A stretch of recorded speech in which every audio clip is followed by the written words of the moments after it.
দেশ মুসলিম, এখানে যদি সংখ্যালঘু অন্য ধর্মের হিন্দু থাকে, বৌদ্ধ থাকে, তাদের রাইটের ব্যাপারে দেখেন ইসলাম কতটা ভয়ঙ্কর হুঁশিয়ারি দিয়েছে। আল্লাহ রাসূল সাল্লাল্লাহু আলাইহি ওয়াসাল্লাম বলেন যে কেউ যদি কোনো সংখ্যালঘুর উপর অত্যাচার করে, তার উপর জুলুম করে, সে যেটার প্রাপ্য এটা থেকে যদি কেউ বঞ্চিত করে, তাহলে কিয়ামতের ময়দানে আমি রাসূল সাল্লাল্লাহু আলাইহি ওয়াসাল্লাম তার পক্ষে, ওই মুসলিমের বিপক্ষে বাদী হয়ে আল্লাহর কোর্টে দাঁড়াবো।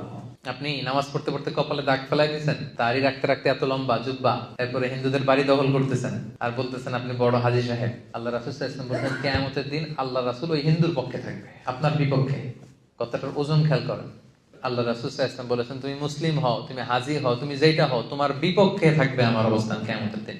আচ্ছা, সোজা সাপটা একটা আনসার দেন। রাসূল সাল্লাল্লাহু আলাইহি ওয়াসাল্লাম যদি কারো বিপক্ষে বাদী হয়ে দাঁড়ায়, যার শাফাআত ছাড়া আমরা জান্নাতে ঢুকে কল্পনাই করতে পারি না, তিনি আমার বিপক্ষে আল্লাহর সুপ্রিম কোর্টের ট্রাইব্যুনালে আমার বিপক্ষে, জান্নাতে যাওয়ার কোনো সুযোগ কি আমার সেদিন থাকবে?